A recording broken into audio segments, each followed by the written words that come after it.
Oh my god, I went to sleep at 10 last night, and I felt like I slept for about an hour, and then I would wake up for some reason, and then I'd sleep for another hour, and then I'd wake up again.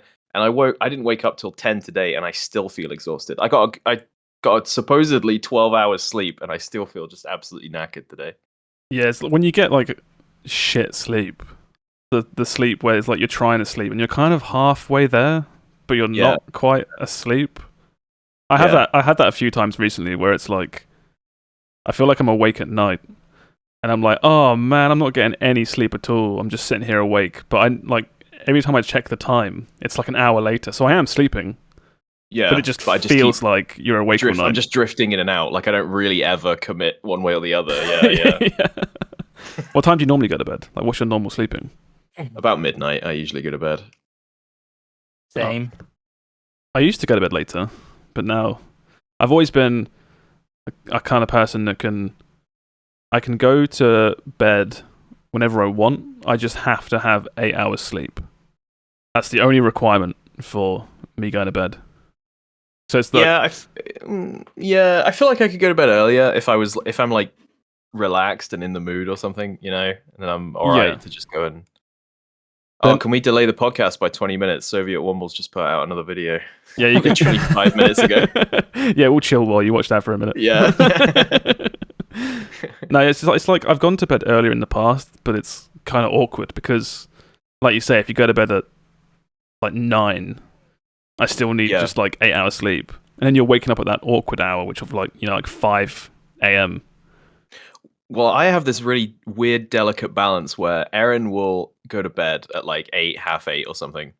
And then I'll go and be like, all right, we'll go watch TV and stuff. And then if I stay and watch TV, I will fall asleep. But my body is like, this ain't sleep yet. This is a nap. So, so if I go and nap too soon, I wake up at midnight like, well, fuck. the old 9 p.m. What am I nap. going to do now? Yeah. I've never been one to nap. My body just doesn't really let me do it unless I'm either really, really tired or it's so hot. No, naps are awful. I can nap, but I always regret it. I wake up, my body is just on fire.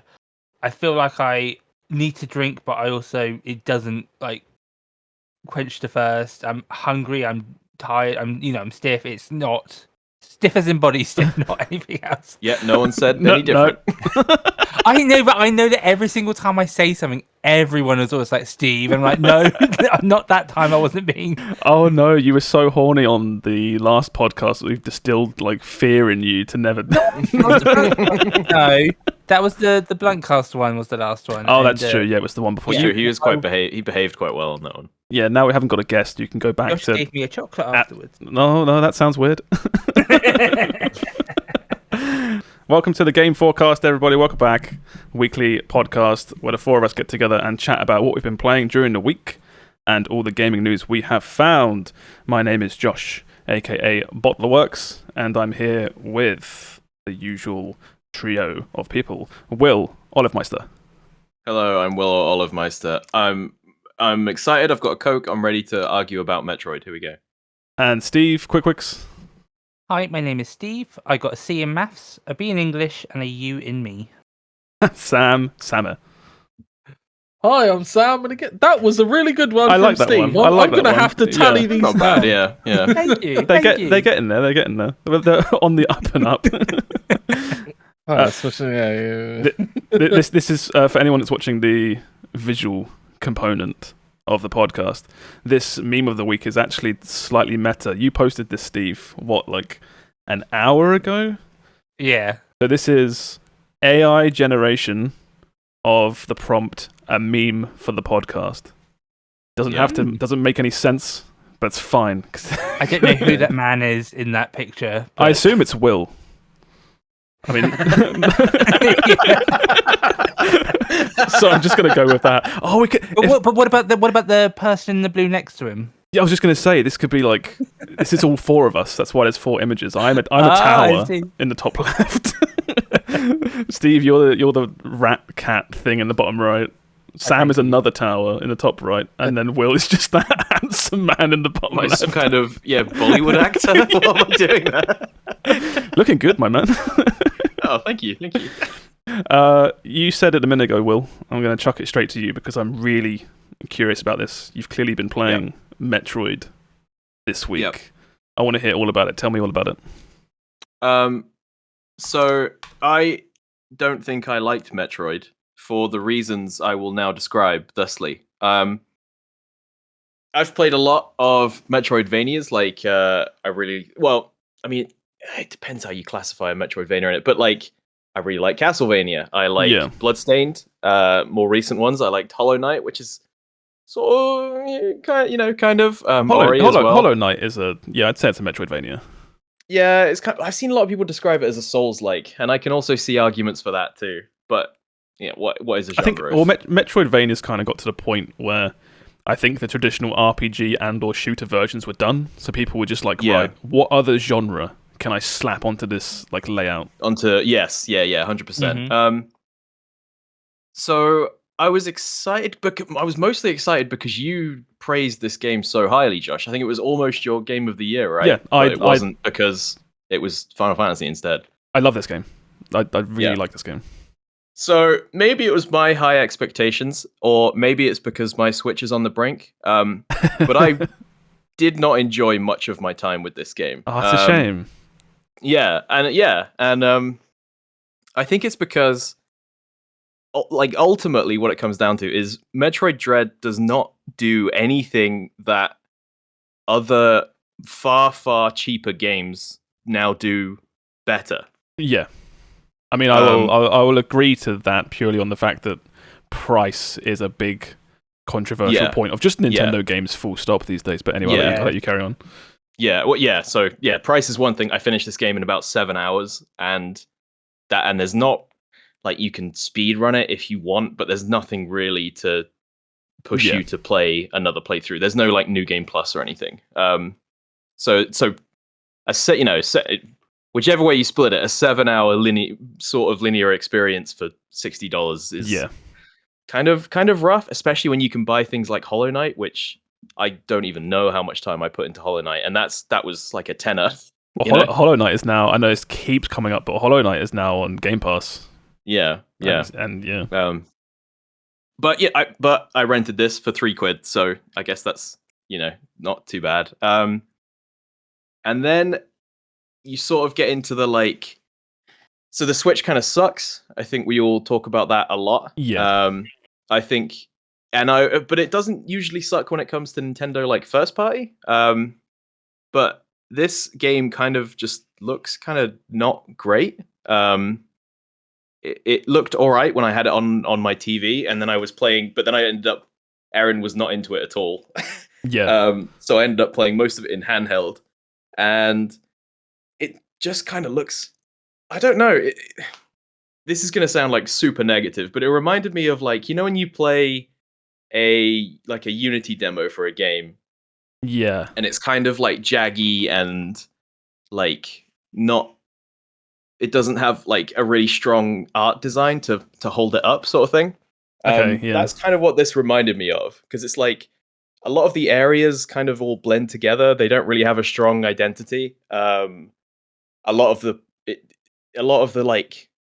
foreground stuff kind of really badly doesn't mesh with the background stuff in some areas. I'm trying to remember, because it's been a while since I've played this, and I think that's maybe the fact that I can't specifically remember is like a point in your favor, I guess. Because it doesn't. I can look past that. That's all fine. But then I sort of got to the point where I was like, the Switch sucks, but even in the just playing the game, because I feel like the sticks are, maybe it's just mine, but everything I did in that game, and this game is hard. This game is not easy. It's a very hard game. It's like Nintendo hard, which is sort of hard, but it's not punishing. It's not like Dark Souls or you can Hollow Knight. Yeah, you can bash your head against it without taking a break and get through. Whereas there's some games that are hard to the point where it's like, oh, I need to walk away for a bit. Yeah, it wasn't ever like, oh, I'm stuck on this boss for multiple sessions. It's like, oh, okay, I'm gonna fight this boss for 20 minutes or half an hour or something. But some of those bosses will require precise sort of button inputs and things. And I feel like my Switch just now sort of takes everything like a suggestion rather than a command. So, So it's like sometimes I'll go to double jump and she just wouldn't. Samus, that is, just wouldn't double jump, and it's like, oh, okay, I'm stuck in a corner getting beat on by this boss, and I cannot get out. And that sounds like a faulty Switch thing. I don't remember anything like that specifically. I thought the controls were pretty spot on with this game. I do wonder if that's my problem, because like sometimes I swear a boss would get me in a corner, and I'm like, double jump, double jump, double jump. No, okay, I'm dead. I've gone from full to dead, and I can't do anything about it. Seemingly, I played this on I played on TV with I have a Pro controller, which is the way to go. Oh, it's an okay controller. It's not amazing, but it's better than Joy-Cons for sure. Yeah, maybe that's it. Maybe my Joy-Cons are just garbage. You had drift, right? Am I going crazy? I have stick drift on the right hand. Drift on the right hand stick, which doesn't seem to affect games all that often. But maybe some of it was going. All those first-person shooters on Switch that you play. Yeah, exactly.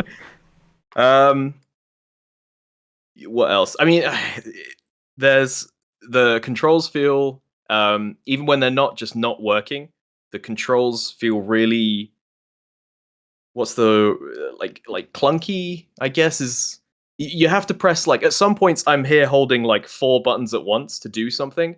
Yeah. And I'm like, there must have been a better way to implement this. Like, at one point you get a grapple hook, and it doesn't ever really force you to use it in combat. You can in a couple spots, but most of the time it's just for getting about a bit quicker. But to use the grapple hook, you have to like hold one of the shoulder buttons, which brings up the aiming, so you can then free aim with the stick. Then you have to press another button to switch to the grapple instead of your gun. So now you're free aiming your grapple with the stick. Then you have to press the fire button, which is a completely separate button, while aiming at the thing you want. And then like you'll grapple to something and she'll hang there. And now I'm holding like 4 buttons, and I'm like I don't know what to do with my hands. It's like it's like twisted. Like left foot yellow. Yeah, it is. And I'm just like, Right she's there foot, left swinging like left and right on the screen, and I'm just like, I don't know what to do with my hands anymore. I don't know what to let go of to swing where I want to go. That feels bad. They do this mechanic where I'm sort of going all over the place here. I made notes for this. This is how like I really wanted to get into it. Because I've never sent a cart back. I hit credits in that game, and I was like, cool, rip it straight out of the Switch, back in the envelope, back to Boomer. I was so annoyed by the end of the game, and I even think the ending was like okay. I think the last boss fight was the most interesting part of the game, even if that had some problems with controls as well. But the game is like, when I said like Nintendo hard, it's hard in very specific areas, which is there's like 5 or 6 boss fights, which will take you a couple goes. Yeah. And then there's these bullshit stealth sequences, which I hated. Oh, okay. Against what are they called? Things called EMIs. EMIs, yeah. That's I've got a lot of things to say to all this, but I'll let you get it out, cause you can jump in if you want to disagree at any point. I would say out of all the things you said, you're wrong about the EMIs. I was going to say, out of all the things you've said, that's probably the one thing that I agree with the most. Yeah, is the EMIs seemed like a really cool idea. Just the idea of these like stealth assassin robots that kind of lurk around and mess you up. But I don't think they were implemented very well. There's set areas. Set areas in the game where you get to them, and it's like almost like a puzzle more so than a fight. Yeah. And then you kill them and get an ability, and it's like, oh, that's cool the first time, and then there's like 6 of them, and they're all exactly the same kind of fight. Yeah. And even in the first one, I was like, neat. And then there was like a little bit of me at the back of my head was like, you're gonna hate this you're gonna hate this bit by the end of the game. And like, sure enough, every time they introduce a new one, they give it some new bullshit ability, to the point where it's like, oh, this guy looked at you and froze you solid, and it's like, now you can't escape. And it's like, oh wow, that's really fun. I really like that mechanic, Nintendo. Yeah, they tell you that if you get captured, you can parry its like death attack, but I don't think I never managed to ever pull it off. Yeah, I did it once, and I remember because I was so shocked that I didn't respond in time to do anything about it. Yeah, I died anyway because I was like, oh, I counted him, and then he just re-grabbed me because I was like, oh, I was waiting for them.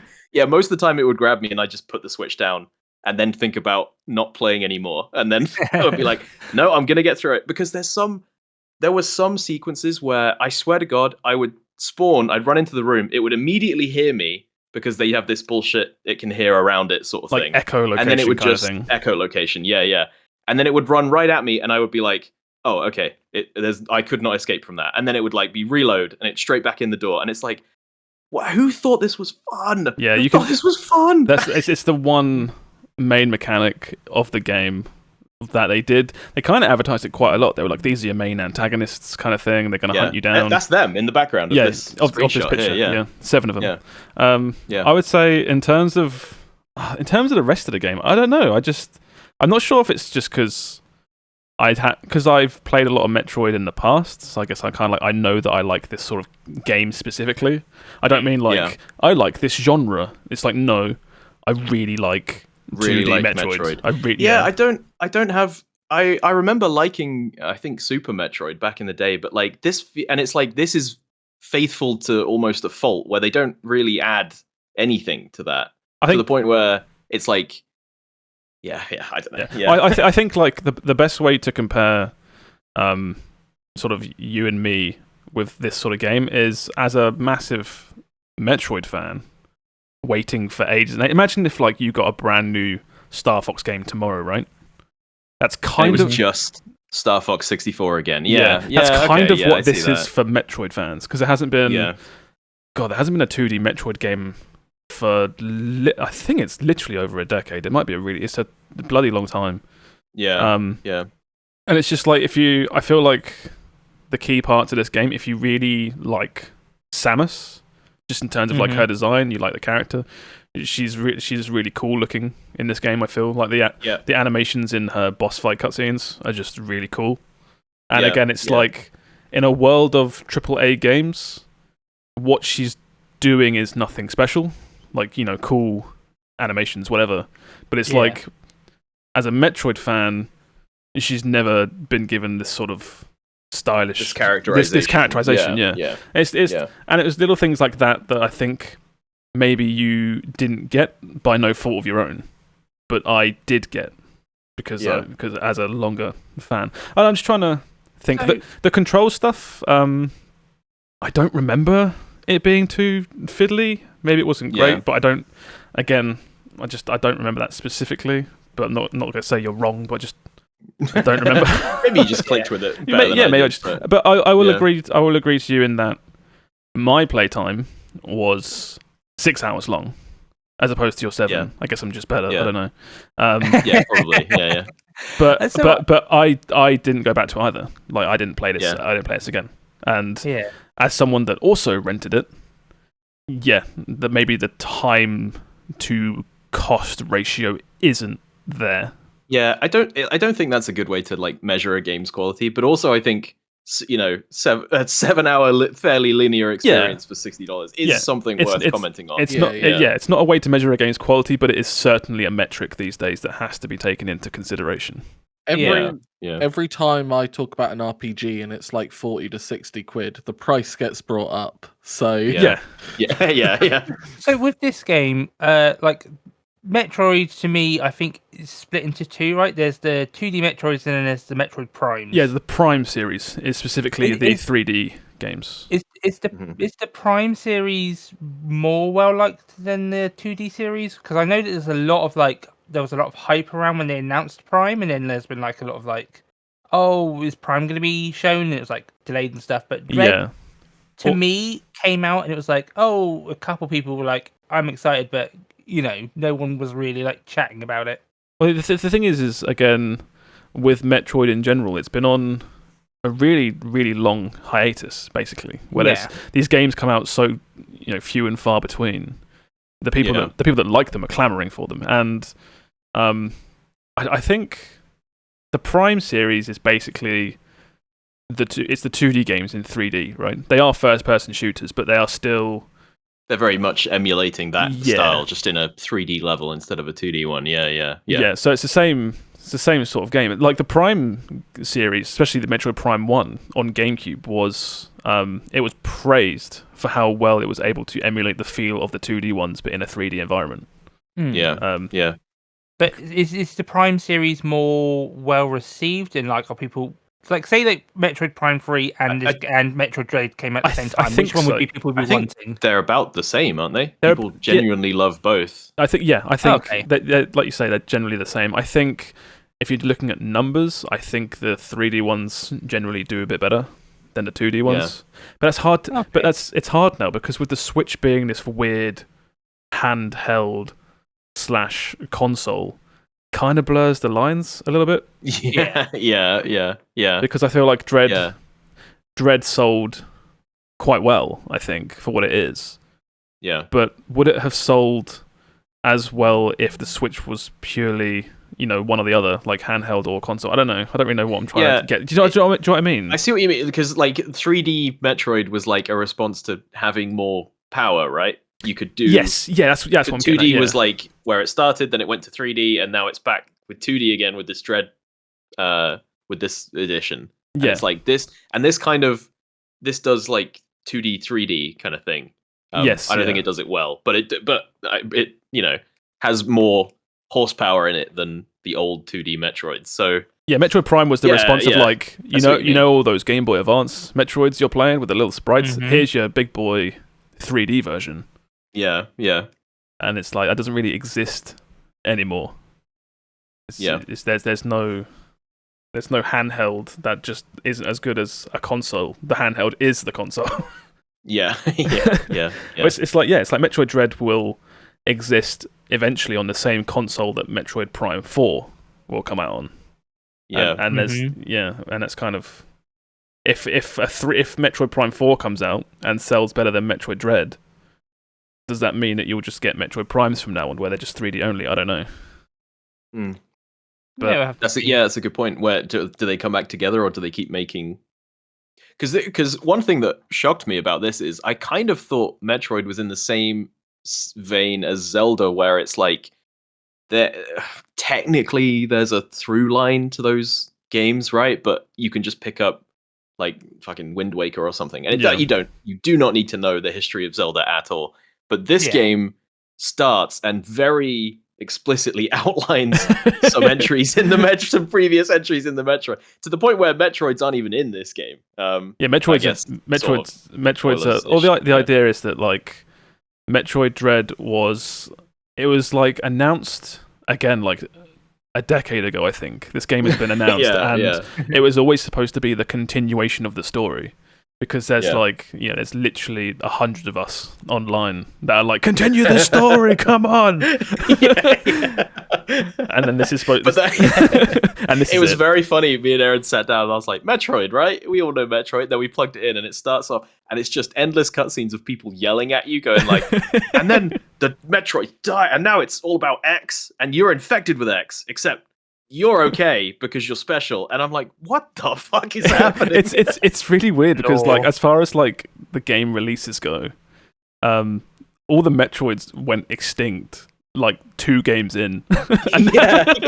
And now we're like 10 games in or something. And they're still called Metroid. It's still called Metroid. So there's like a big I think the end of this game is fun, but there's like a big emotional moment, I think it's supposed to be, where you're like, oh yeah, and I'm like, I do not understand what is going on right now. It looks cool though. It did look cool. Yeah, the ending did look cool. That's basically what I have to say. There's a couple of other things like load times are terrible, but that's a Switch thing. But the load times where she's in the elevator and all the lights like shooting past their armor.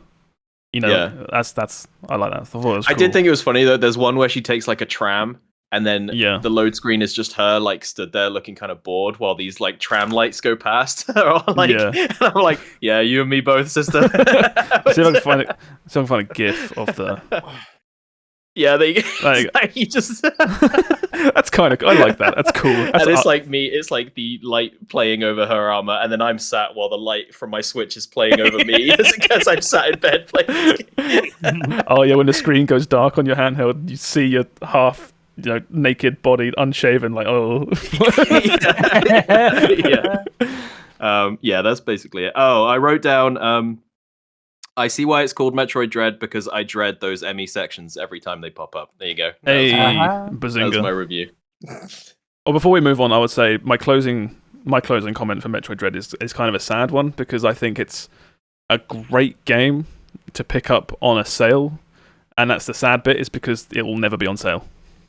because it's a Nintendo game. I want to say I don't think it's a bad game. I think it's a fine game. Overhyped. But way overhyped, and just go play Ori or Hollow Knight, go play Bloodstained. I love that game. There's just so many other but more fun options out there right now. I don't want to say those games are figured out, but those games are so well thought out now that like you can get that great experience in so many other places. Yeah. Metroid was born into an industry where at the time there wasn't anything else like that game. Yes, exactly. Yeah. And now it feels like those other people have taken that concept and run with it to more interesting places. Yeah. Every time I would explore in this game and I would find a secret, and then the secret was 2 extra missiles, That's a Metroid. That's a Metroid staple. That's something that I can't get mad at. When I have 200 missiles, finding a power up for 2 more missiles does not excite me. I still enjoy watching randomizer speedruns of the original Metroid. Like that game to me, like if I was to play a Metroid game, that's the one I'd probably go for. But even then, I'm like, some of the tech they do, even for like just getting around, I'm like, that's too much. I don't know how. The OG Super Metroid. It was like, save the animals, save the frames. Yeah, it's like you shoot a single tile on the roof and it's a secret. I'm like, how would they ever have found that? How? You have to phone the Nintendo hotline, and then send some guy will tell you over the phone. Yeah, they'll send the guy to your house, and he'll do it for you. Yeah, like you say, this game, this genre maybe isn't special anymore because it's been done to death. Every other indie game is either some sort of roguelike or Metroidvania. I think it's just shocking because frequently Nintendo will come out with another and it's like the cynic in me is like, oh, another Zelda, and then you play like Breath of the Wild and you're like, holy fuck, they've done it again, this is incredible. And then this was like, oh, okay, you just made Metroid again.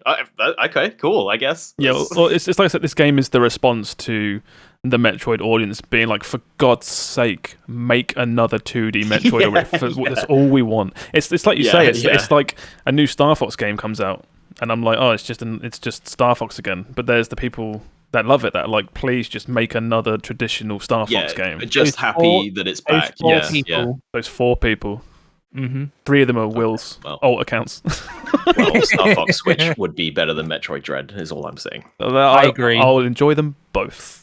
I agree. You're right. Yeah, you're right. Because it won't exist. So I've got nothing to worry about. That's fine. Yeah, true. Yeah. Okay, we'll move on from Metroid Dread. Sam, what have you done this week? Hello there. I believe. I'm pretty sure it was this week. Yes, it was this week. Oof, time flies. Yeah, it's scary. This week was the official release of Plate Up. Oh, nice. The game that I brought it up a while ago that had playtests. But it's actually had its. It is not an early access game. It has had a physical release with all the mechanics now, which because in the playtest there was always this question of like, have we got everything? Yeah. Like, are they letting us play with all the tools to test everything, or are they holding stuff back? And the answer was they were holding stuff back. Oh, that's good. That's good though. Yeah. There's been obviously there have been changes based on like I don't want to call it a meta, but there became the Plate Up meta. Plate Up. What's the Plate Up meta, Sam? Cabbages? No, see, literally, I shit you not. So on the first and second day, you would get a research cabinet, right? Yeah. And that allowed you to do research. Wait. But the second one, you could put into a filing cabinet, and then you would research the research desk, and it would turn it into a different type of desk. Right. And what you wanted was a blueprint desk, because then what that did is every day it cycles through different blueprints, and then you get to pick one that will show up at the end of the day. Right. So your first 3 days were always planned out because there was a meta of get filing cabinet, get research desk, put research desk in filing cabinet, get blueprint cabinet. Oh my god! It's a goddamn StarCraft 2 opening. But, oh my god! Basically, they identified that filing cabinet, and they were like, "Well, that like it is cool that people are trying to streamline it, but it's not fun for there to be like it sucks to say this, but you have to do this or you're not being efficient, you know?" Yeah. And if you're no offense, if you're playing this game, you are probably the kind of person that likes efficiency to some degree. You're a min-maxer, yeah. It is a fun party game to play, don't get me wrong. I was going to say, I feel like the people that would be drawn to this would be people that played, is it Overcooked? Yeah, so it's got that mix, right? 'Cause it's got that really fun party game vibe, but Yeah. it's also got the automation vibe, Yeah. where it's like, it is kind of, if you play it that way, or if you have not as many people, it becomes a factory game. Because if you need to chop all your veggies and cook your meals and serve customers and give them desserts, and you've only got 2 people and there's like 5 jobs, you've got to automate some of those jobs. Yeah. You know what I mean?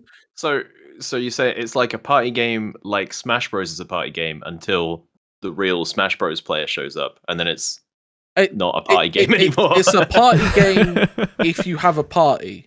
Yeah. Okay. And if you only have 1 or 2 people, it becomes a kind of like a factory game, to be honest. Okay, that's fine. I was just thinking, like, if we played this at like a gathering or something, and then there was like 7 or 8 of us playing, and someone was like, "Oh, you're not doing the meta," I'd be like, "Oh, fuck off." If you played this as a group of 4, which is the maximum amount of people, it's Overcooked. Okay, yeah, okay. Okay. You don't need any other explanation. If you know what Overcooked is, you know what this game is. If you're playing it with 2 people, suddenly you're like, well, we could automate some of these jobs, make our life a lot easier. You know, you can focus on this, I can focus on that. Mm-hmm. Just looking at the screenshot now, I'm like, oh yeah, this looks like a cool little Overcooked game. And then in just the top left corner, it's like, what are these? What's this conveyor belt shit going on? In the top left there, that is just storage at the moment. That doesn't actually do anything. They've just put that there so that, like, once they get maybe 1 or 2 more things, maybe they can automate something. Oh, okay. Because you only get a certain amount of blueprints every day, and unless you have a blueprint desk, you have no control over what those are. So you kind of just have to build up and work towards, oh, I don't want to have to cook these burgers, so let's automate that. Yeah. And we'll work towards that. I legit thought that's the other cool bit. I legit thought you were having like a Matrix moment, right? Where the conveyor belts in this picture they're oriented in such a way. You're like, I don't even see conveyor belts anymore, man. This is all storage. Look at the way it's. He's 6 filing cabineting right now. I can see it. The easiest way to describe that is the blue ones. If they've got blue arrows, all they do is move things on them to where they're pointing. Right. And if they're yellow, they will take from the thing behind it. Oh, that is that is Factorio. That is Factorio, isn't it? So it's like the one on the left would take from the sink and put it onto the blue one. So it's a grabby arm from Factorio. Yeah, it's called a grabber. Yeah. Oh my god. The blue ones are just conveyors. They can't do anything. They can only do stuff with what they're given. Why does the grabby arm look like a conveyor? It's because they're both conveyors. It is a conveyor belt. It just also grabs. I am confused and crying in the corner right now. That's fine. Don't worry about it. This is one of those things where it was like, once you play it, you instantly get it, and it's really not that hard. Yeah. I would love to see you play Factorio, Steve. Just going to throw that out there. I think that'd be interesting. That would be funny. That would be funny. That would be, just watching your brain, like the gears turn, trying to work out Factorio stuff. Literal and metaphorical gears turning. Yeah. Maybe. I got you. If all 3 of you are saying that you'd like to see me play it, maybe then. The other aspect of this game is every 3 days, you get a modifier kind of like a roguelike game, where it'll be like, oh, now everyone that turns up is a party of 4 instead of a party of 2. So now you need to make sure you've got enough table space because everyone is a group of 4, and if you can't sit a group of 4, then they won't walk in, and then you'll fail because their patience will hit 0. Are they all negative modifiers? Not. They're not. They are always negative, but some of them have positive aspects. If you know what I mean. Yeah, like I guess like a party of 4 spend more money, I guess. Yeah, so party of 4 will spend more money, and also because there's more people coming in bigger groups, you'll get less groups. Yeah. Right, So okay. You're getting a lot more people that you have to manage at once, but you don't have a line of 10 groups, you'll have a line of 5 groups, so you can kind of try and sit them all down at once. Yeah. Kind of deal.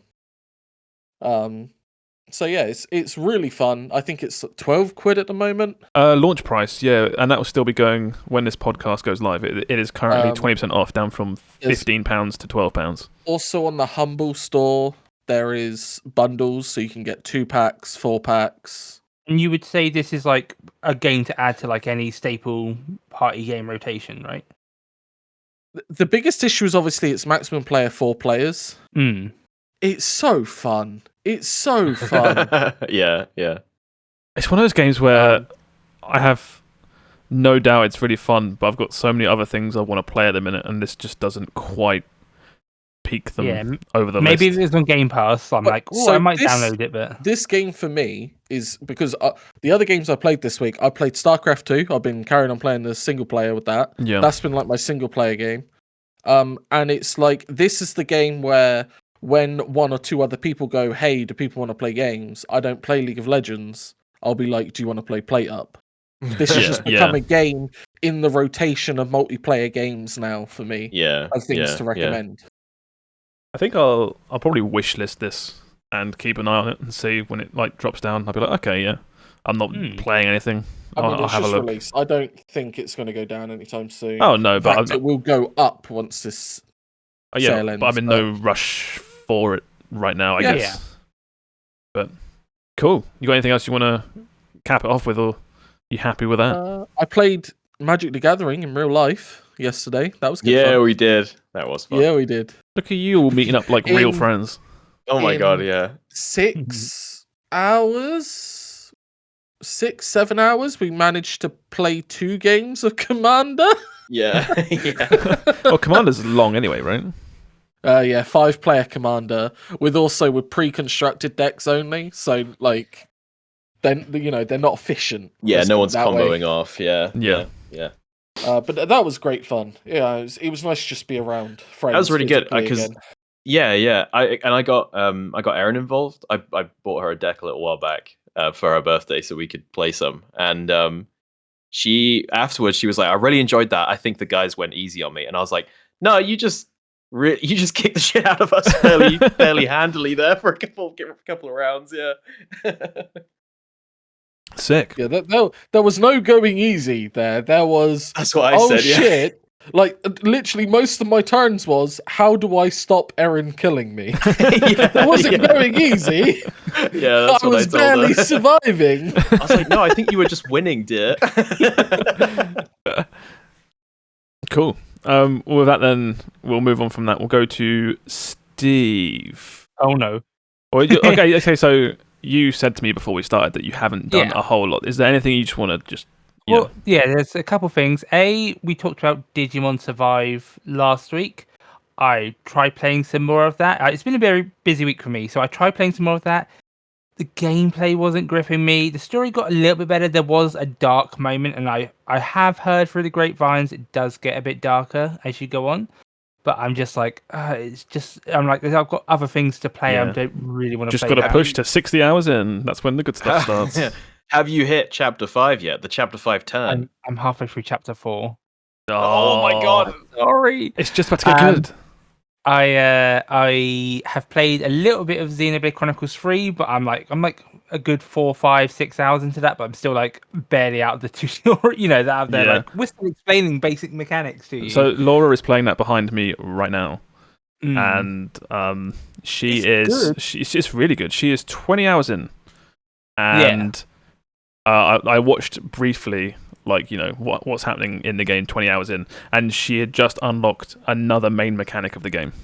Yeah, that's the thing with this game. It's like I do want to talk about it, but I haven't played it enough because again, it's been a busy week. Yeah. I have been playing a little bit of Pokemon because I have entered into a monotype tournament. Which one? Pokemon Sword and Shield. Okay. Well, Pokemon Shield specifically. I am like after the news today and after like getting ready for this tournament, I'm just in such a Pokemon mood right now. I'm like, I could be preparing for Sword and Shield by finding for Scarlet and Violet by finding all the Pokemon that we've seen in trailers, making sure I have their hidden abilities. Like that is my jam. Just like preparing. But the only thing I've really played was I played all the tracks of the new Mario Kart 8 DLC. Oh, okay. I still have yet to play those. They are very fun. There are a few like there's the original NES track, which is just a flat track with blocks. Mario Circuit 3.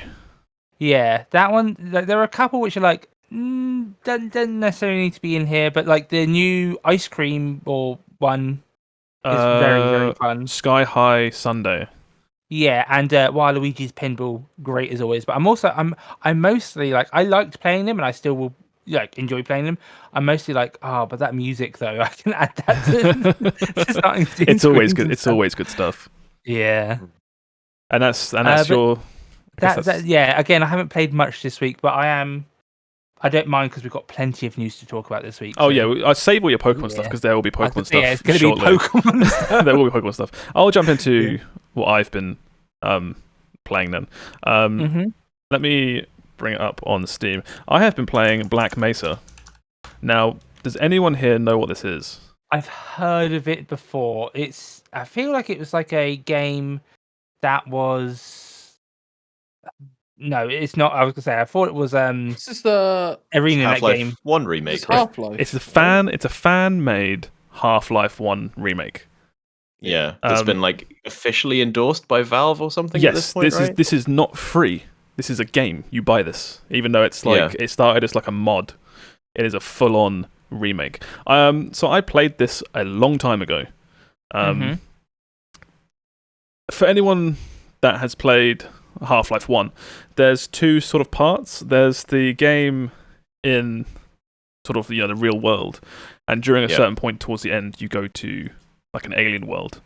And when this first launched, which was when I first played it, the alien part didn't exist. So I've only played essentially the first like 2/3.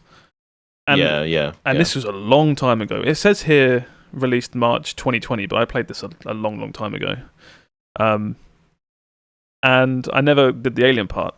And then I think it was maybe like half a year ago, NoClip on YouTube did a video behind the scenes, like making of Black Mesa. And I watched it, and I was like, oh, I never finished this. And I had like a real itch to check it out again. So I went on Steam, and it's 15 quid. I got it during a sale. I think I paid like a $5 for it. But this game is amazing. I really like this game. I think the best thing about it is the quality is just like a proper. If you've played like Half-Life 2, which now is a very old game, those games, in my opinion, still hold up today. They're really good, and this is on par of the quality of like Half-Life 2, but it's just it's Half-Life 1. And the cool thing about it is, not a lot of people I feel like have played Half-Life 1 because it's just too old, right? Yeah. Like if you go back and look at original Half-Life 1, let me bring up a new thing. The Half-Life 1 is like ye old PC days, right? Like super old now. Whereas now Black Mesa looks really nice. It's definitely not like your AAA games these days, but it still looks really, really nice. But yeah, it's just a really good linear, like not adventure, but just first-person shooter. So it's like you start off, you have your staple of Half-Life. You start with the crowbar, and it kind of starts as like a creepy horror game. And as you work through, the threats get like more aggressive, and you get bigger and better guns. And there's a really good flow to the game where it's like introduce new enemy. Okay, little environmental puzzle, like platforming or something. You get a new gun, shootout, and it's not really a lot of puzzles, but it's just really good, really fun engagements and combat engagements. Yeah, yeah. The game is just It's funny, innit? Because like everyone remembers Half-Life 2 as like the PC shooter for a while, at least. Anyway, but everyone overlooks like Half-Life 1 was still really good. It wasn't quite as good as Half-Life 2, maybe, but I would argue that fantastic. For when they both came out, they were both revolutionary. Yeah, that is true. Yeah, that is true. But I guess, it's like I said, Half-Life 1 PC gaming wasn't as widely popular at the time. Yeah, I mean, Half-Life 1's first release was 1998. I mean, I would have been 6. yeah, true. Yeah. And it's just, I think it's, if you like Half-Life 2 or any other sort of Source games, despite this being Half-Life 1, it's basically a whole brand new Source game for you to play, and it's just really fun. Lots of cool. You've reminded me that I need to play this, so I'm putting it on my wish list. Yeah, it's really good. You wouldn't know that it's fan made unless you get specifically told, which I think is probably one of the best compliments you can give it. Is it Valve endorsed, right? Or it's completely Valve endorsed. Like I said, I think it got to a point where Valve approached them and were like, you know what, go for it. You want to sell this? We fully back you selling it. More game companies should do this. Like Sonic, this game, I guess, Sonic Mania, perfect examples of like, your fans can make sometimes better games than your developers. Like, give them some powers. Yeah. It's just like these people are making an amazing remake of your game. What, you don't shut it down, endorse it, and take a cut. And that's a bit like, and that's a bit like, I think it's because people get very protective with their properties, right? Like no one else can touch it apart from us, because it's, what if you do it wrong? What if you mess it up? Well, and a million reasons why somebody wouldn't want that IP touched. But in an alternate world, this gets shut down forever and doesn't exist. Which would be an absolute shame. Or it would be that they couldn't monetize it, and it'll be like, you have to download it off this dodgy website, and it'll get a virus pop up when you download it, being like, are you sure you want to give access to this game? Yeah. I played, there was a game, or it's actually funny because it's Metroid again. Metroid 2 came out on Game Boy, and there was a big push to get it remade, because the only way to play this important Metroid game was on the original Game Boy. And there's a fan remake called Another Metroid 2 Remake. And it's amazing. It's brilliant. And then I think it got shut down because Nintendo made their own remake on the DS. And the fan remake is better, in my opinion. I've heard that, yeah. Because they just released it, I think. They went, here it is. And Nintendo were like, don't do that. I was like, well, it's already out. Too late. Oops. But not really much else to say about this game. It has prompted me to make a YouTube video for some reason. Yay! Because I sat down and played this. It took me 9 hours to finish, which I didn't do in one go. But I recorded the entire thing. And it's the first thing I ever recorded that the quality was actually okay. Because I've recorded stuff in the past, and I've been like, it's all grainy as shit, or the audio is all wrong, or something.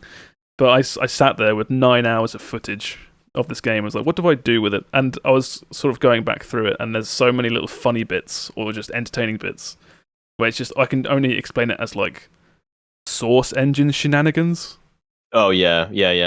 And there's other, like, just a few odd dialogue bits that would just end up being really funny. I think there's one bit at the start where you're hanging out with the scientists. And I walked into a room, and this scientist lady just started laughing her, like, head off, going, ha, ha, ha. And this other guy looked at her, pointed at her, and went, shut up. And then they both just walked off, and I have no clue what happened.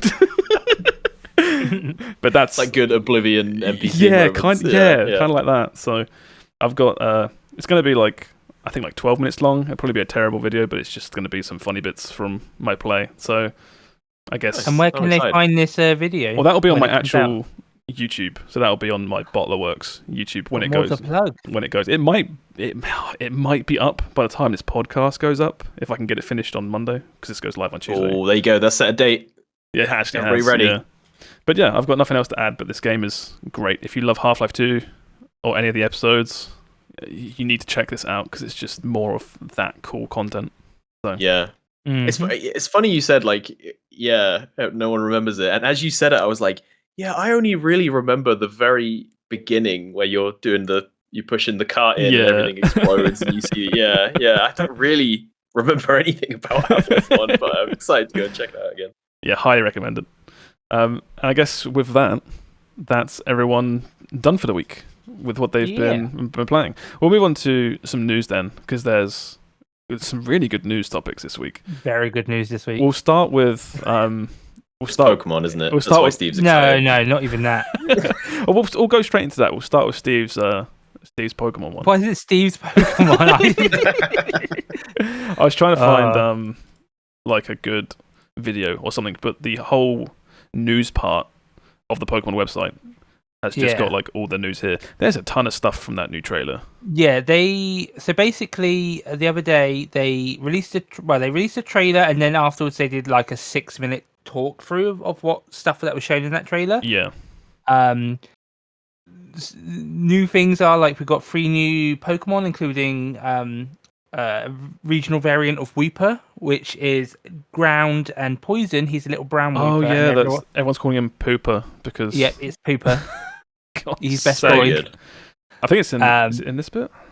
Yeah, they've shown that it looks like you're going to get the legendaries very early on in the game to ride around on. Like the 2 legendaries, Surprise, Shock, Horror, they can become bikes, boats, and aeroplanes at the same time. You know, okay, this really annoys me. What? I think was it Scarlet? The red one. The Scarlet legendary. It has wheels, but it still runs on its legs. Yes, everyone has been pointing that out. I've seen so many videos about that. Whereas the violet one, I think it's Chiridon and Miraidon. Chiridon is the red one. Miraidon. Oh, Rhydon, because you ride on them. Very good. Very good Pokemon. Sorry. Control yourself. No. but yeah, so like it seems like you'll get them very early on, and it'll be kind of like you explore, because it's open world game, so you can kind of explore at your own pace. Well, it's not it's not like an open world. It's fully open world from what I understand. We'll see when it comes out, because Pokemon have a habit of saying like, "Oh, it's this," and then it's like, "Oh, it technically is," but you know. What else? They announced that the new battle mechanic of this generation is terrestrial. Something. What is the terrestrial phenomenon? It says right here. Yeah, it's basically you can send one of your Pokemon become a crystal Pokemon with Sorry, that Eevee caught me off guard. a crown on their head. Look at his bling. Look at his bling. What the fuck? Yeah, they all can get a crown on their head, and it basically means like the crown symbolizes the type. Yes. And they can be any type in the game, it seems like. So you can have like an Eevee who is normal type and can have like a normal type crown, but they could also have a flying type crown or a fire type crown or something, and that type they'll become that type, and any moves they use of that type will be boosted. So it's an interesting mechanic. It does look a little bit dumb. I hope they do. I hope they get really weird with it, where it's like, oh, here's my Gyarados. Oh, and now, by the way, I put a lightning crown on it, and now it does all lightning attacks. I'm wondering if they're going to let it be open like that, where it'd be like any Pokemon can be any type, or if they're going to limit it. That's too much. That's too much fun. They won't do that. But so they've announced that, and then they showed more about like a little bit like with the multiplayer, that even when you're in multiplayer, you can all ride on your mounts. Elden Ring, please take note. You can mod that into Elden Ring now, so it's fine. Yeah, and it just and they showed off like a bunch of new characters. Apparently, there's going to be 3 main story paths in the game. Well, and they're open world, so you can take them as and when you want. One of them is the gym path, and there's going to be 2 more other stories that you can take, that you can do as well. And it just looks like I just want to play this. I hope it's open to the point of like literally like Breath of the Wild. Like you start the game, you're in some village. What do you want? Do you want Squirtle, Charmander, or whatever? Okay, good. You go out your front door. Here's a legendary bike. Oh, that's cool. Right, go. Yeah, what do you want to do? like Go. yeah, the gyms are you can do them in any order you want, so it does seem like that. They have released the picture of like the map, and it does look like it was in a circle.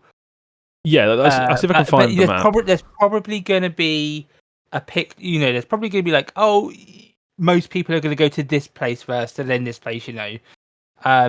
But it just looks fun. Like the multiplayer, it seems like you just go to a place, you can add 3 friends, and then they're just in your world. Yeah. And I'm like, that could be so fun. Well, here's the map can't wait. On the screen. Yeah. I think looking at this map, it seems clear to me that it's like you can go anywhere you want, but you're going to that middle swirl last. Yeah, it should be like, you want to go to the left first or to the right first, probably. That's literally Ganondorf's castle, right? From Breath of the Wild. yeah, you're right. Yeah. But yeah, with the I'm not sure if you'll get like the flying part of the legendary early on, but with if you can fly around, because they've done the flying in Legends Arceus or Arceus, sorry. Yeah. So they have like tested that mechanic, I guess. So I am excited to see all of it. Just like I need it now. And it's out in less than 3 months or 3 months ish. When is it? This November, right? November 18th. I've got a pre-order button here. Oh god.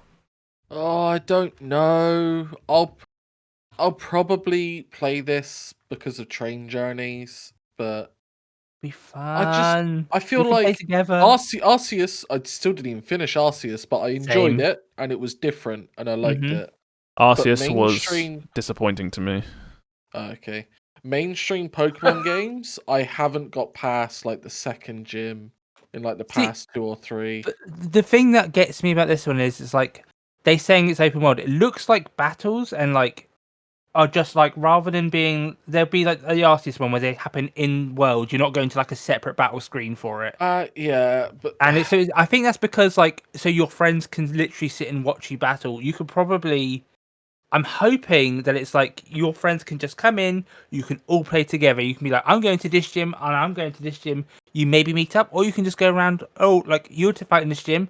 Okay, you have it, and then now it's my turn. I'll go fight them. I'm hoping it's going to be like that. Every single Pokemon game always looks like it's going to be a bundle of fun, and outside of Arceus, for me, the past 3 haven't been. So, well, this one seems to have taken a lot from Arceus, so I'm hoping... But I like all Pokemon games regardless, other than Brilliant Diamond, Shining Pearl. My issue with Pokemon, which I strongly don't think they'll fix with this one because they don't see it as a problem, is they're just too easy. You have to artificially make your own difficulty by doing weird shit like Nuzlocke and bits like that, where it's like just have a slightly harder difficulty mode. Have it be like. That has been a common complaint. So there's a chance they might do like usually during the like announcements, like we have like the initial announcement which will show off the starters. Then the next announcement which was this one, they show off like the main mechanic. Then they'll do an announcement afterwards, which is like like before it's like Dynamax, and then the one afterwards was Gigantamaxing, and then they go into like here's the in-depth mechanics. Yeah, that's when we'll get like the meat and potatoes of it all. Yeah, I have no faith. That's fine. That's fine. There is one bigger issue, which is it's on the Switch, so it will look and run like ass. True. Yeah, I think you can even see it in this also, trailer. I we're love watching. Sada. Yeah, everyone loves Sada. The character designs are still great, which is weird because Arceus had. I think terrible character designs. I didn't like them. I didn't like them at all. What was I going to say? Yeah, Switch games just look bad. Again, Laura's playing Xenoblade, and it's the best looking Xenoblade by far, and it still looks bad. You're like, if it was on PC, it would be 10 times better. Yeah. I just think the main problem, like I said, I don't want to harp on, but it's the difficulty, and I think. One of the reasons it comes down to is because the games still they don't encourage you, but they do nothing to deter you from just maxing your starter, and then just steamrolling everything with your starter, and therefore getting bored. Whereas I never do that. I always I'm excited to go find Pokemon for my team and use them. But that's what I mean. Where it's like. as far as I'm concerned, it goes back to what I was saying, where you have to make your own difficulty. Yeah. Where it's like, if there was a thing that was just said in the game, it's like, well, you've used your starter way too much. He's now fatigued. You can't use him for like a whole bunch of battles. I would hate that. But that would encourage you to mix it up, which I think is Pokemon's biggest problem. I think Pokemon is definitely, though, it's a game where it's like you can play the way you want to play. I would like a more difficult option, like because like in Black and White you had to beat the game and then transfer like a key to a different game to get like a hard mode. But they had a mode where it was like, you could either get like a hard mode or an easy mode for like your second playthroughs. But that had the problem of it was like every Pokemon's 5 levels higher, but that didn't matter because you would just catch up and then you were 5 levels, higher as well.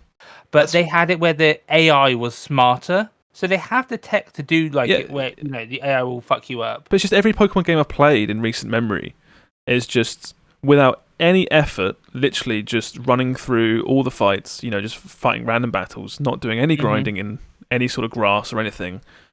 My Pokemon become literally like 3, 4, 5 levels above everything I'm fighting, and even at a type disadvantaged fight, you can just push your way through without any issue. I have never had a problem with Pokemon games. The one time where I was like, "Oh, this is actually really interesting," was Sun and Moon. I played through Moon first, and then I was like, "I'm going to rush through my Sun game," so I was a bit underleveled, and I could tell that because they had no gyms in Sun and Moon, it was trial fights or something. Trial and Titan that was fights. And doing that underleveled, I was like, "Oh, I can see where the difficulty is meant to be. Like it's 2v1, and they often have like mechanics that benefit the 2v1." And it was like, some of those fights were a bit of a challenge. Yeah, but that's how it's meant to be. But yeah, but again, that comes under for me as you made your own difficulty because you deliberately skipped fights. Yes, yeah. Whereas most people aren't going to do that. You're going to do every single fight because you want to see all the Pokemon. You want to do all the fights. They're on the way to the routes you're doing. I feel like what would a hard Pokemon mode look like though? Because when I always hear, people say, back in my day when Pokemon Red was hard, and it's like, I don't think Pokemon Red was hard. It was just tedious. There are really good Kaizo mods out, which if you take away the Nuzlocking aspect, it locks your Pokemon to the next gym's level, or makes it so that you can't use Pokemon that are above the level of the gym you're attempting to do. Right, okay. Well, I was actually going to say, I think not maybe locking your Pokemon, but where this game says the gyms scale to, how you can do them in any order, maybe the gyms are going to scale to your level, and then it will just be like, if they have good AI and they're not like... And then the other thing is AI. Yeah. Because Pokemon AI is shit, so they have to... in Kaizo, they have it so that it literally can be like, this move will kill, so I will use this move. But it's even going back to, say, you can do gyms in any order, right? So they scale to your level. I don't have faith... specifically, I don't have faith that it won't scale to your level -5. You know what I mean?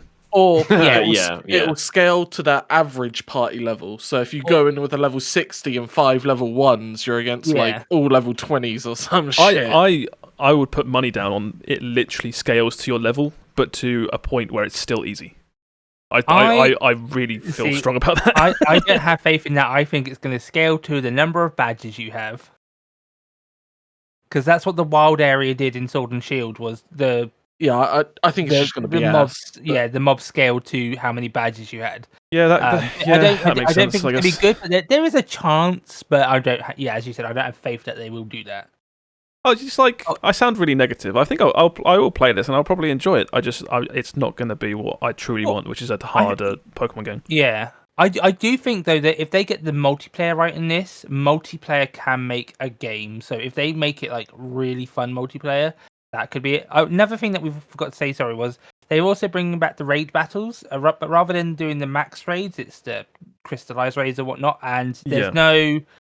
Because the problem with the max raid battles was you had to wait your turn. Like, you had to wait for all the 4 people to take their turns and pick their moves. Boring. This one now, apparently, they're saying, like, you just go as... your Pokemon can keep attacking as and when. Fucking free-for-all. Yeah, so it looks like it might be a bit more interesting, a bit more like quicker as well, which would be very nice. Yeah, I assume that just means whatever raid monster will just be doing AoE moves non-stop, basically. Maybe we don't know yet. I mean, because that could be interesting.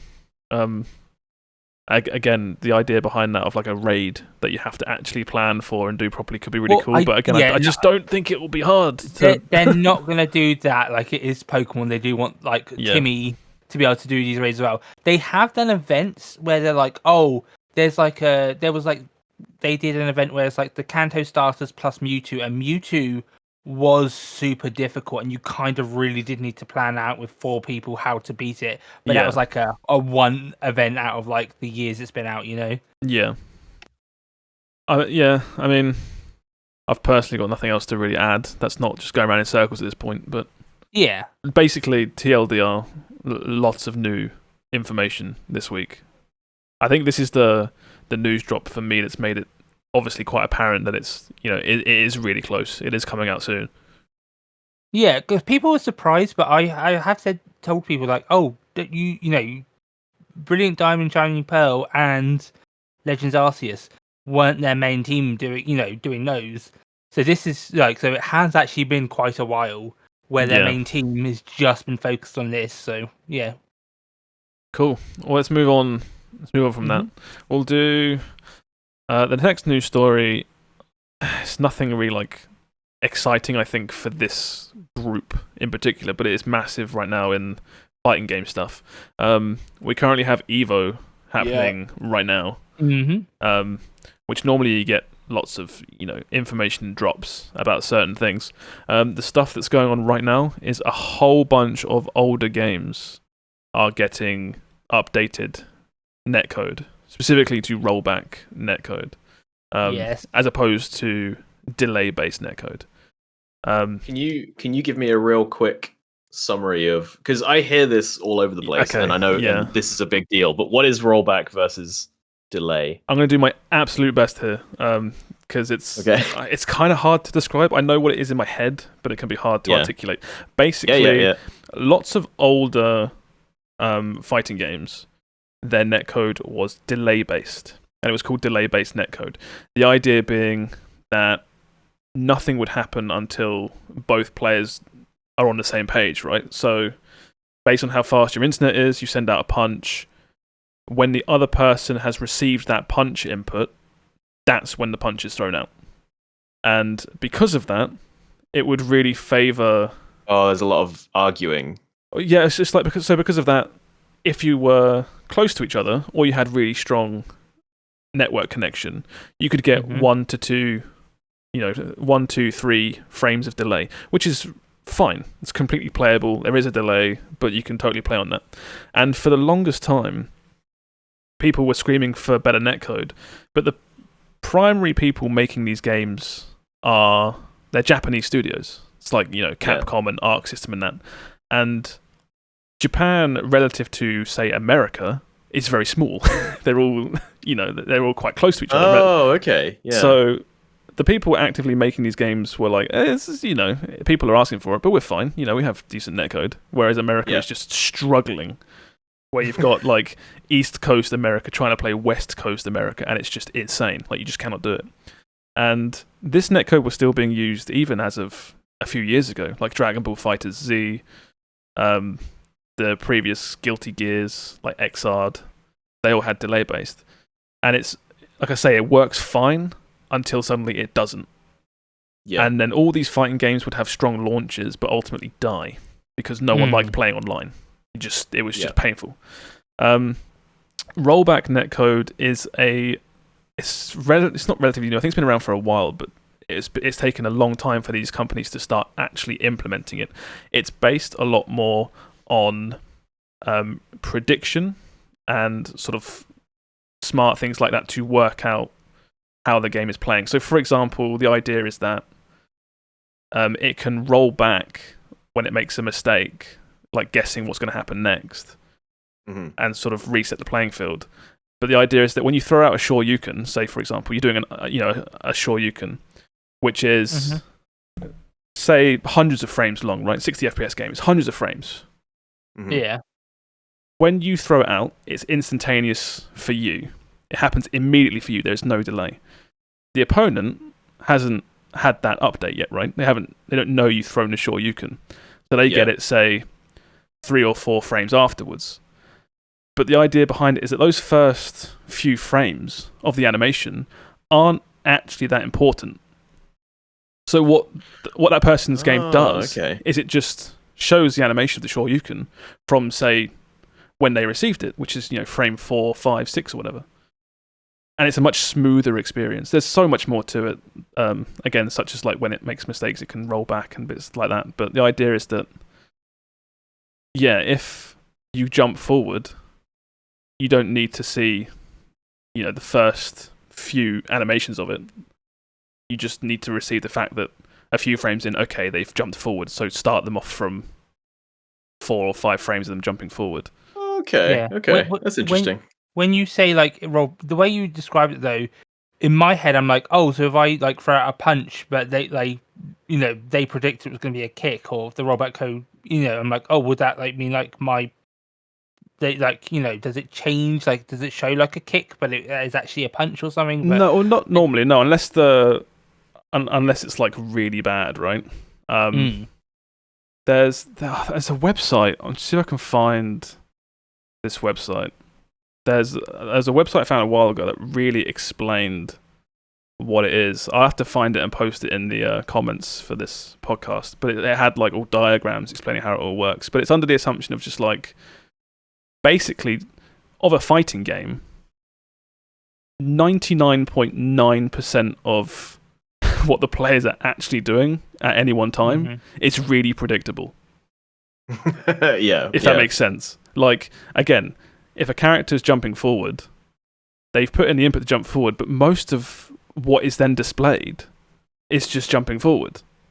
It will always be the same. Things such as if a character starts walking backwards or walking forwards or whatever, you can predict that 99% of the time, the following frame, they will still be walking forward. Yeah. And again, a lot of rollback netcode. Fascinating. That's fascinating. I always assumed rollback was just we will just go back and correct mistakes. But now I think about that would be a terrible game to play. Well, it's one of the things where rollback netcode, playing it compared to delay-based netcode, it is night and day. Fundamentally, even if you don't care about any of the ins and outs, it makes the game actually playable on non-perfect networks. Which is an absolute savior for these types of games. And every single game going forward, fighting game, will have rollback netcode.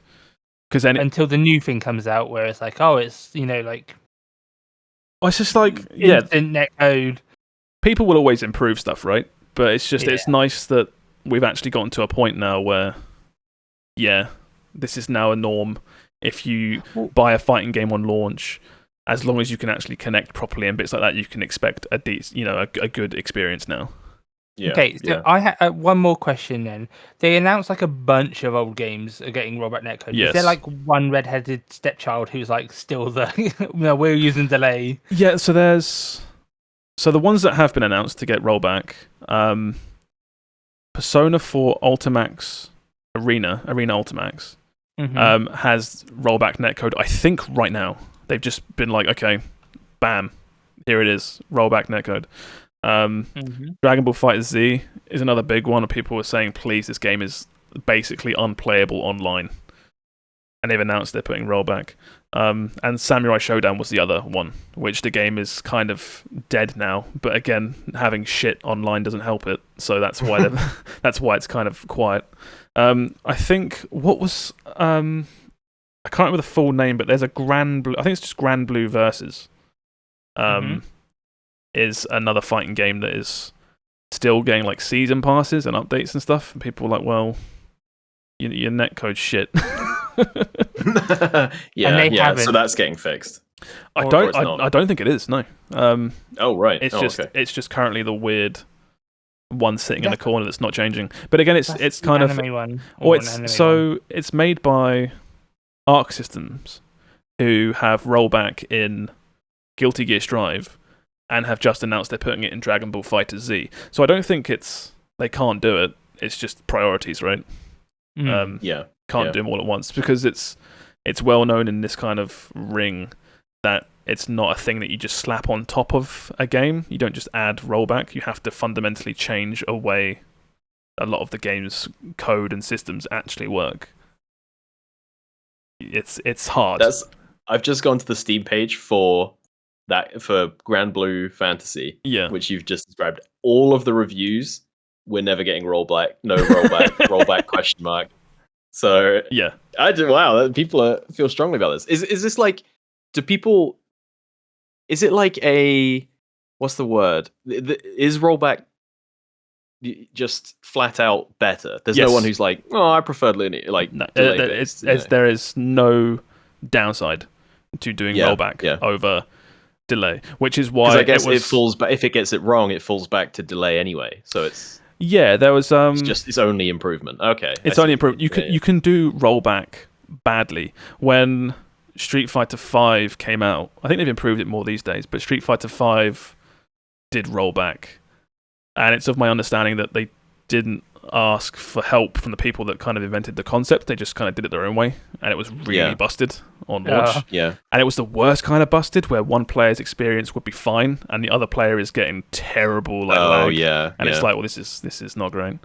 But I think that's better these days, because it's I can't remember the guys. I think it's is it GGPO? Is the middleware. Good game, peace out. Good game. Nice. That's a good name for a company. I like that. They kind of they created a rollback like SDK, and literally went out and said, anyone can use this, and we will help people implement it. Right? Oh wow, that's cool. It's just people that just, when you just love your genre, and you're like, please let us help make it. I posit there's no more passionate fan base than the fighting game community. Fighting game people, for better or for worse. But yeah, I think you had Skullgirls had a really early version of rollback, and that game ran pretty good online. It wasn't perfect, but it was really good for its time. It just had a really small community, unfortunately. It's because Skullgirls is one of those weird little like niche fighting games. Yeah. Where it's like, people always think like fighting games, there's like 5 of them, right? Yeah. If you dig, there's a whole bunch of weird little niche. I'm not saying like Skullgirls is weird and really tiny, but you can find really small like fighting games with like 10 players. You've called them before Discord fighters, right? Yeah, so you had, because the online experience is so bad or it's so small, they get dubbed Discord fighters, where if you want to find a match, fuck finding it in game, you have to you have to go to like a looking for group Discord channel. Yeah. Oh, okay. And that's not just to have a better experience, that's to have a experience. Yeah. Because I remember I got into Guilty Gear Xrd quite late, and that game has a whole bunch of lobbies that you can just go in, and you have like a little avatar that walks around, and there'd be like 50 lobbies, like 10 for Europe, 10 for Japan, and it's like players in the lobby 0 out of 50, and they're all just empty, barren lobbies. So weird. You would think they would cut those down by that point, wouldn't you? Well, I don't care. There's no one there. Who are they doing the work for? Exactly. At that point? Yeah. But yeah, so fighting games cool. Then. Yeah. I said this. Maybe this is the year. Maybe this is the year I'll finally get into fighting games. No, you say that every year. I say that every year. You're all right. Just other than like rollback, is there like one standout like announcement? Like, is there like a character that was announced or something that has come out of Evo so far? Nothing so far. I think Guilty Gear Strive had its next sort of wave of content announced. Nothing specific, but it's like, we've got a character coming here and a character coming there and a new stage here, and where it's like I think I said previously, where for some reason fighting games, despite clearly doing very well in a free-to-play style, they still do these weird season passes that they... They've done that. Other than that, there's been nothing major so far. I'm not sure... I don't think Evo is finished. No, 8th ends tomorrow.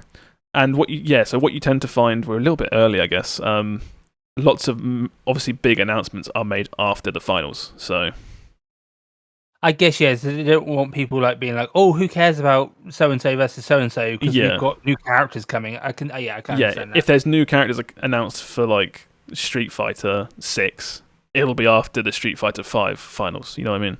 Yeah. That's how they always do it. So. Okay. Yeah, like I say, we're a little bit early. Maybe I'll add some amendments into the description below if there's anything massive, which there might well be. Or we can talk about it next week as well. Yeah, we'll do both. Yeah. I'm gonna, in closing comment very quickly, I'm gonna find that sort of document or thing online that really explains rollback, because it really makes it easy to understand. I feel like it's a very like complicated thing, but it's when you actually see it, it's really obvious how it works. So fine games. I fucking love them. This one is next news story. I guess is kind of for everyone, but I think it's targeted a little bit at you, Will. You've got a whole bunch of Crypt to Necrodancer. You could have done such a good transition for another story. Oh, that's a shame. We'll have to save that for I have no idea what you're talking about. So I'm just Project L News. That's the fighting game. Oh, so yeah. I don't think. Why haven't I got a video for that? Wait, so what the fuck is Asmongold playing? Oh god, it's like auto-played a whole bunch of videos. We were just on Asmongold. Where were we? I was in like an Asmongold like pit. I was like 4 videos deep.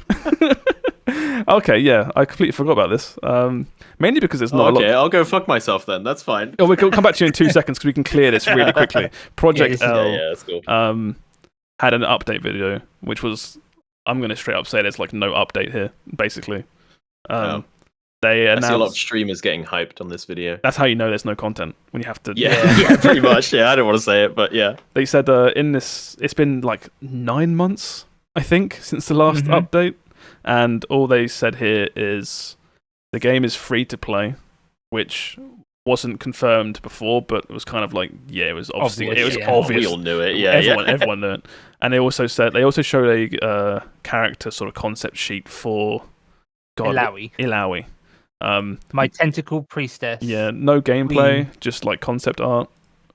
My reaction to this as a whole was like, oh god, this game is not coming out before 2028. Apparently the devs have gone to Evo, so they might announce something tomorrow. We don't know. We'll see. Putting out concept art of Illaoi is kind of cheating, right? Sure, it exists. Because it exists and has been around for a while. Yeah, wait, now. hold on. Because wasn't she just in that RPG they released? So I say concept. What they've done is there's a website you can go to where they basically outline her game plan as a fighting game character, so you can work out like on paper how she plays. Again, there's no video or anything. It's just like, oh, she's gonna do this, she's gonna do that. Okay. And like I said, that's really fun because we used to talk about when we played League. We used to talk about that, but in like the context of like an MMO or like an action RPG. You know, like how would this character play? So it'd be fun to see how they translate all those League champs I remember into a fighting game. Well, that's the thing where it's just like they haven't even got to create new characters. They just need to transition them into fighting games. Yeah. Like most of the work, or a lot of the hard concept work is done. you just have to make detailed 3D models and make them into fighting games. This game's not coming out for years and years, basically. unless it launches with a tiny roster, which it could do. But the thing is though that this is a support fighter or something where you 2v2 play 2 characters, so they can't have too much of a like small roster. I mean, they can do whatever they want. I mean, it's like true. I feel like Multiverse is launched with a semi-large like roster purely because its main competitor is like Smash, which has a roster of like 100 and something now. Whereas when I think of proper fighting games, they normally launch with somewhere between 12 to 16 characters. Yeah, it's not meant. It's always less than you think, isn't it? Yeah, I think. Yeah. Or when Killer Instinct came out on Xbox One, when it was a launch game for Xbox One, that game launched with 6 characters, with the idea of it was an early access game, and they're definitely going to add more over time, so it's fine. They could do the same here, where it's like, okay, we're launching this game, quote unquote soft launch or whatever. You can play it now. The systems are there. We have 8 characters.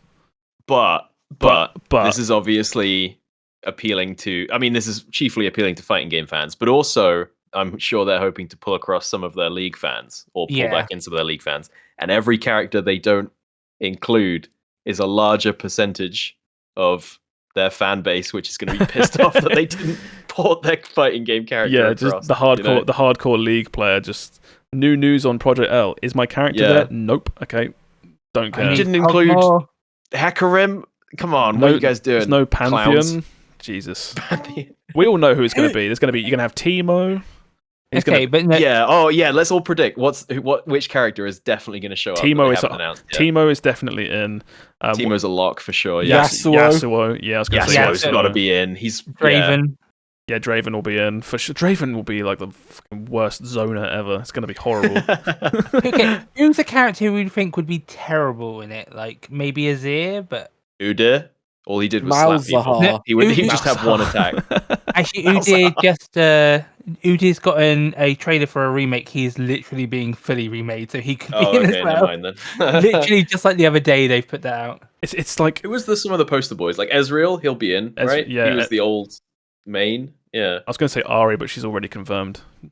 So she's already. Jinx and Vi, they'll be in. Akali is a definite. Akali's a definite. Hold on, we've named a lot of characters now. I think it's going to be like characters who are potentially going to get reworked in the future. Probably are not going to be in because it's like you don't want to have to rework. Who's in Arcane Season 2? All of KDA is going to have to be in there. What's that? You reckon all of KDA? What's the kiddie's name? Is it Echo? Yeah. Oh, Echo. Oh no, he's already in. He's already in. I'm stupid. He's already in. Oh, okay, never mind. So all of the cast of Arcane will be in. Oh yeah, I feel like except Heimerdinger. Does he even go in a fighting game? I guess he'd be kind of fun. He is the worst zoner.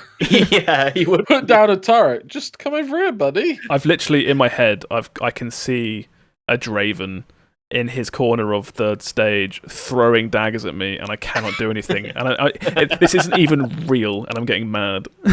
You're already uninstalling Project L or whatever. I'm already upset. Fucking Draven. Nerf him already, Jesus Christ. Yeah. I'm excited. I really want to try this out. I think I will hate it, like I can't get on with most fighting games, but I'm so excited to try it. My only issue is I really wish it wasn't a 2v2 game. I think it will play really well. I mean, I have faith this game will be good, but I always feel like if you're trying to introduce people into fighting games for the first time ever, don't think they should have stuck to a 1v1. Should have stuck to a 1v1 because it adds a layer of complexity where people think, "Oh Christ, I have to learn like 2 characters," which you do. 2 characters instead of 1. Yeah, that was the same with Pokken. Like they were like, "Oh, baby's first fighting game," but it's like you have to learn both 2D and 3D fighting games. Every Pokemon has 2 different movesets because of that. It was like too much. Well, the thing that people don't think about is they think like, "Oh, this game's too hard because it's unfair because you have to learn 2 characters." When it's like it's a 1v1 game in the sense that you are against another human opponent, right? And that person does also have to learn 2 characters. You're both technically at the same quote-unquote disadvantage.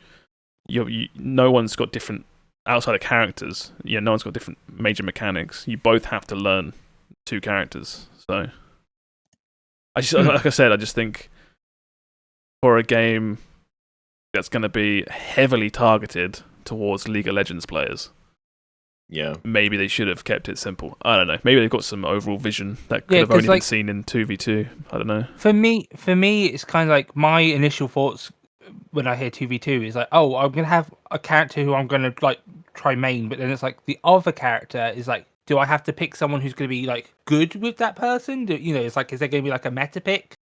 Or is it just like literally pick 2 of any? And it's like not necessarily, but I get what you mean. And I get what you're saying, and that is a legitimate thing that a lot of people will be thinking. What if I want to pick my favorite character, Teemo, and then it's like, well, he pairs best with X character. And I'm like, I don't like that character. I don't like that guy. I don't want to play with him. It's normally like when they have to do in like Marvel vs. Capcom, you have supporting moves, right? it's normally not as deep as you think, right? It's like the supporting moves will be like, oh, who do I pick? Oh, but it's like most of them will just be a projectile that comes on screen or a quick move that they throw out. It's like nothing crazy. But it's like I said, I don't think it helps where all these people are trying to get into fighting games for the first time, and the closest comparison to this is like Marvel vs. Capcom, which if you Google gameplay is fucking crazy. yeah. So, yeah, looking forward to this. Okay, we can actually talk about your Crypt of the Necrodancer now. I'm very sorry. Sorry to derail. I don't really. I don't know. I only found out about this about 2 hours ago or something, just before the podcast. Added you directly in a public Discord. Did you really? Yes, you did. Wait, what? In your own Discord. In your own Discord. It'll be the one that has the big red number 1 next to it. Because that's me pinging you directly about 3 days ago. I can't find it. I think it was When did you do that? just in games, I think. It was a couple days ago now. Yeah, it's old news. Oh, no. If it's not there, then you've probably seen it and moved on. Anyway. Oh, yeah, you did. Oh, no, what you did was post a news story and then just put @Olivemeister. Yeah, so that you see it. And then it came up on my phone as just Josh @Olivemeister. And it's like, all right, what do you want? So you don't... You see it and you just don't understand, so you're like, I'm just going to ignore it. You don't try and work out what it is. yeah. Well, maybe I was pretty busy or something. I don't know. Oh, he's busy. He's so busy. So was Josh just atting me for no reason? Yeah. The nerve.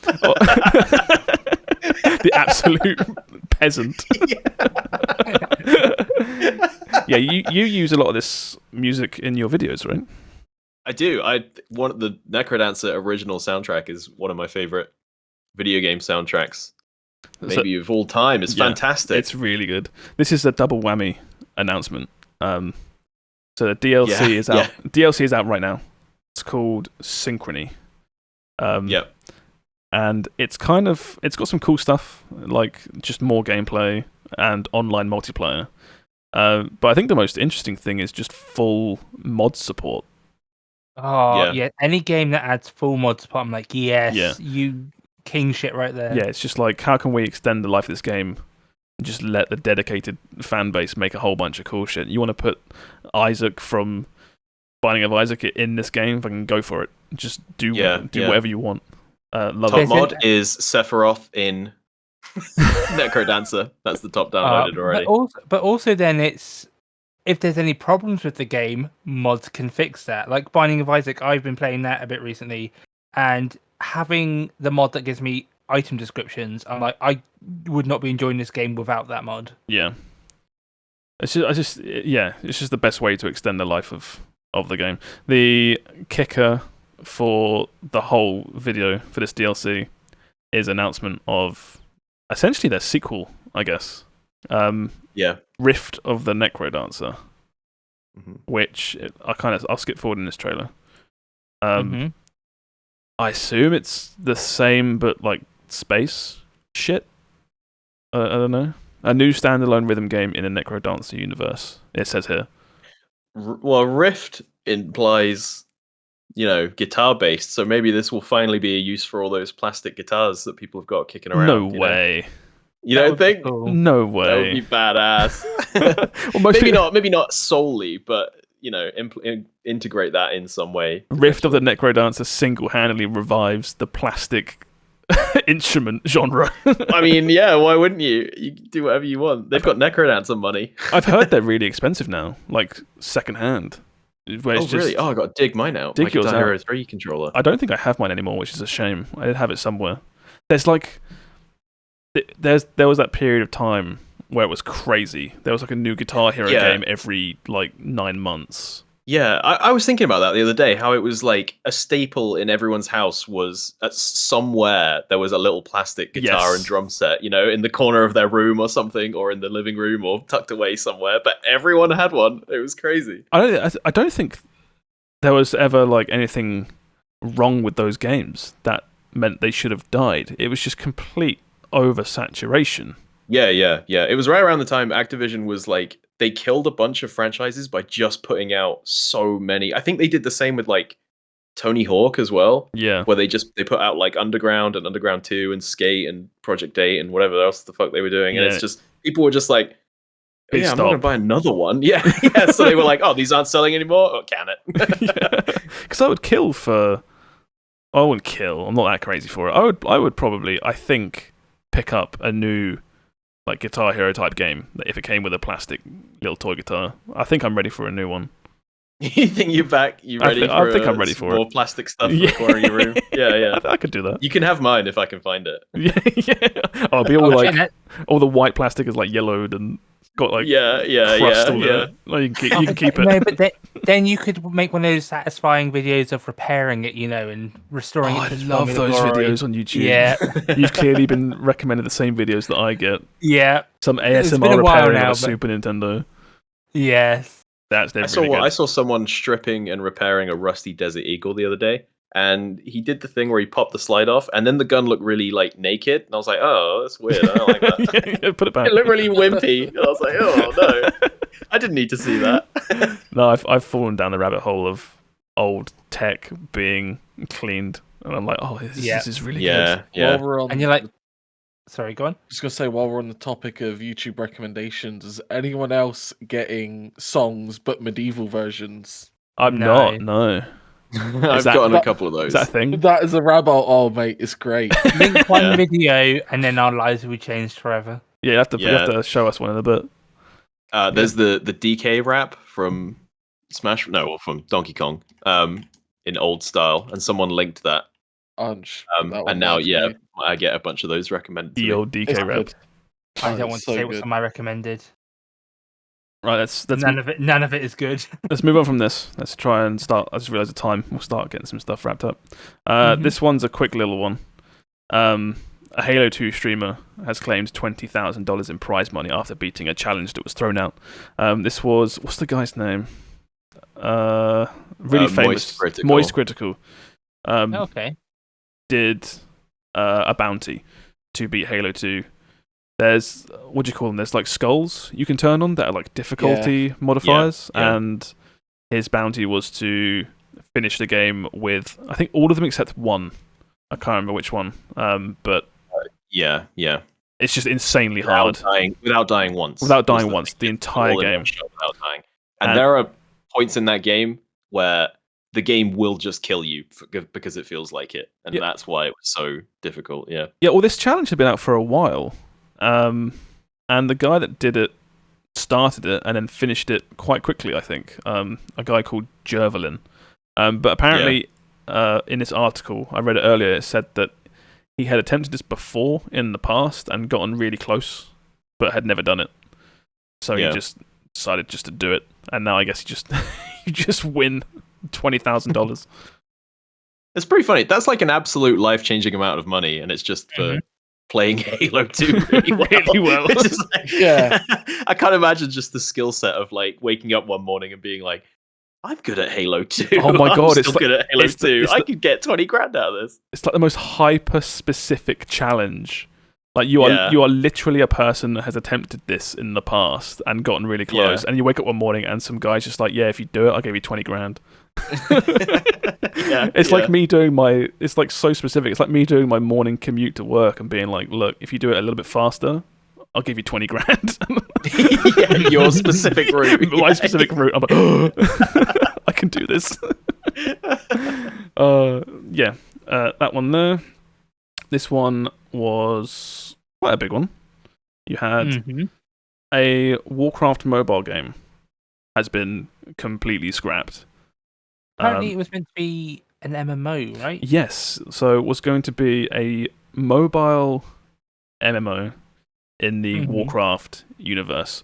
It had been in development for 3 years and had over 100 developers working on it. And it's just been canned. It's just gone. No. Okay. Probably for the best, considering how Diablo Immortal went. So I'm like, would have been nice to see what you were, but sayonara. Here's the thing, though. I don't know if Diablo Immortal actually affects anything. Well, that's the thing. From a business standpoint, they're going to look at Diablo Immortal and go, well, if we do that again, we're going to get a lot of money. I've heard that from a business standpoint, Diablo Immortal is actually... Oh, I said, it's here that I read it. Diablo Immortal, which is on track to become a commercial success despite criticism about its in-game purchases. It's like, I'm not surprised at that. I mean, after all the chaos calms down, like, it's still a gacha, a decent game with gacha mechanics, so it's just going to make money anyway. I kind of like, I'm torn between this because just the curious side of me really wants to see what it is. Yeah, but at the same time, I know that I wouldn't have played it. So I would have played it for a little bit, but then got fed up. And I don't know. But you love MMOs, so what if it was? I do, but I've dropped off since. Now I have people to play with. I'm like, I'm holding out hope that I can convince all of you to play Dragonflight, and we can do some raiding. Please, but I was watching. Will posted a video of us raiding in Shadowlands.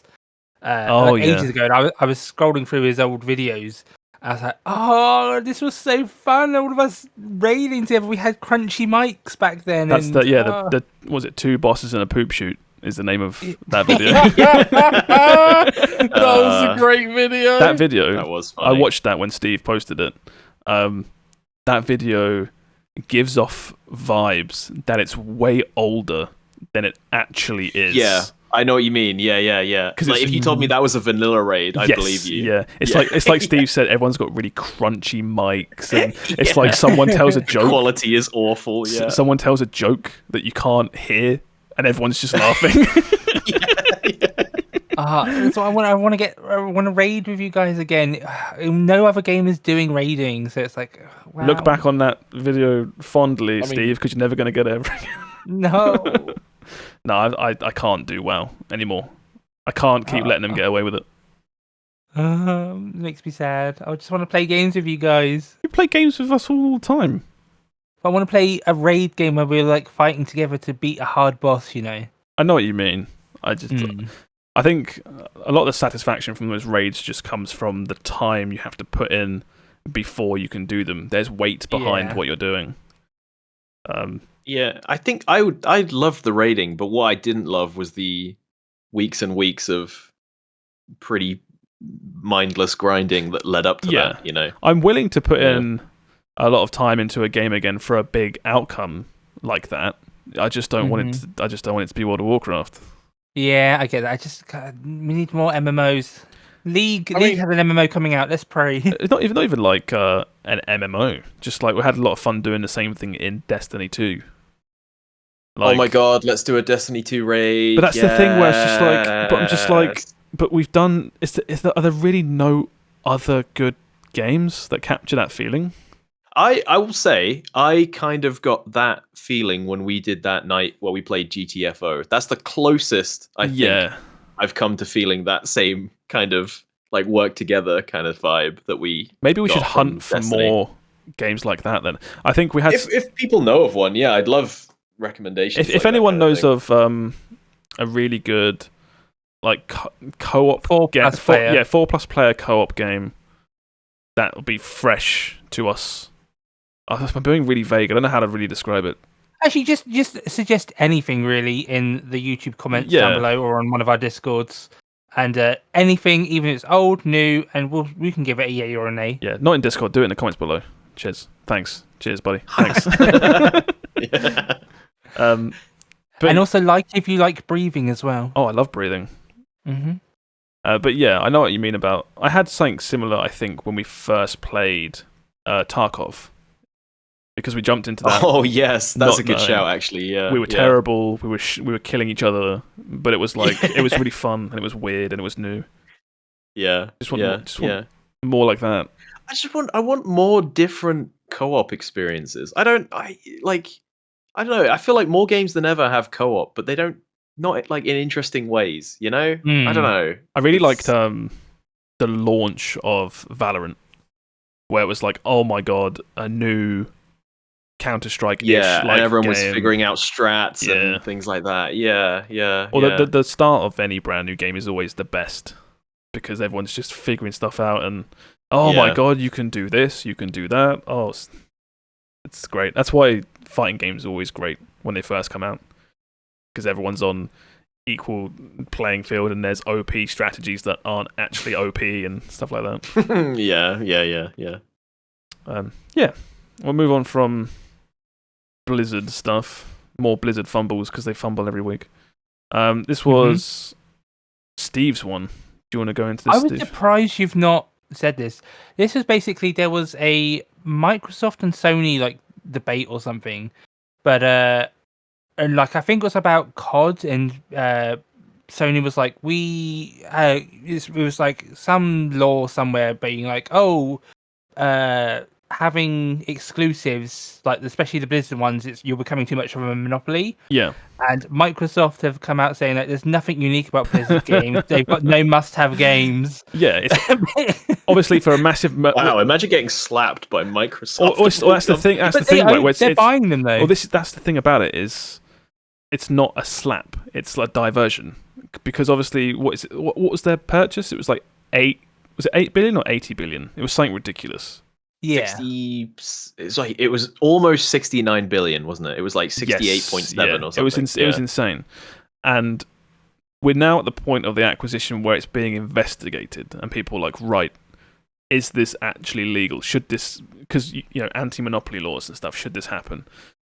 And Microsoft coming out and saying this is almost it's like a diversion, I feel, to be like, no, it's fine. Activision don't make anything good. There's only a little bit of poison in these cakes. It's fine. Oh, no, it's not going to hurt anyone. Or it's just like, because Activision and Blizzard obviously make big, unique games. Obviously. You might not like them these days, but Overwatch is enormous and worth massive amounts. Same with Warcraft and everything they do.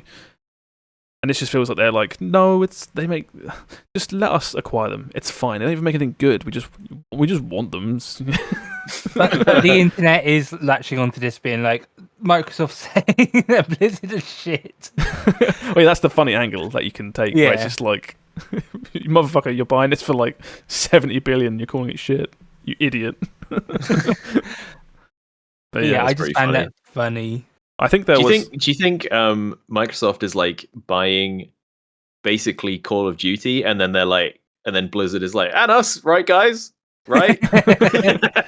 I think a lot of their properties, their bigger selling properties, the big news would be like, oh my god, they're all going to be on Game Pass. Oh, isn't that amazing? But they're basically free to play games anyway.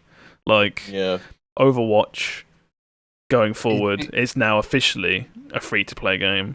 You look at Call of Duty, and it's like, oh my god, every year we're going to get Call of Duty for free, basically, because it'll be part of the Game Pass. But it's like 99% of that player base is on Warzone and the PvP anyway. Yeah. Which the PvP and Warzone are infested with skins and microtransactions. So it's like, it's already a free-to-play game. WoW will be free-to-play by the time this expansion comes out, right? Oh yeah, absolutely, yeah. It'll be dead. Big call, but I'll sound super smart if that is true. That's like a 1 in 100, but you'll be so cool if that actually happens. But yeah, I just feel like a lot of this stuff is going that direction anyway. It's like I always call back to it, but when Gears of War 5 came out, and it's like, oh my god, Gears of War 5 is on Game Pass. That's a full price game. How sick is that? And then it had a shop with a shitload of skins and it's like, well, it's basically a free-to-play game anyway.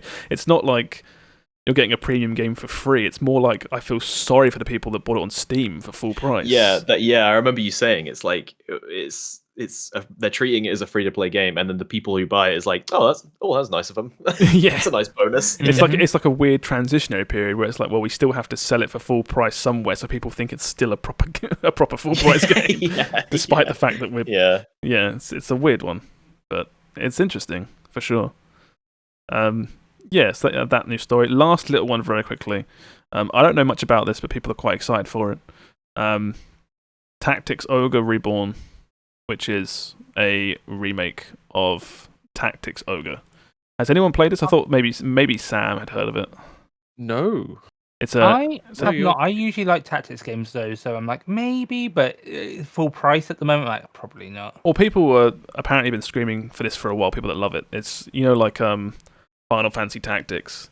It's basically like that. Just realised again it autoplayed to a different video. Sorry. Let me skip to some gameplay stuff. It'll look very. Show Sam a single screenshot of Tactics Ogre, and you'll sell him on it. I think I'm already sold, mate. Don't worry. There you go. There you go, Tactics Ogre. There you go. Yeah.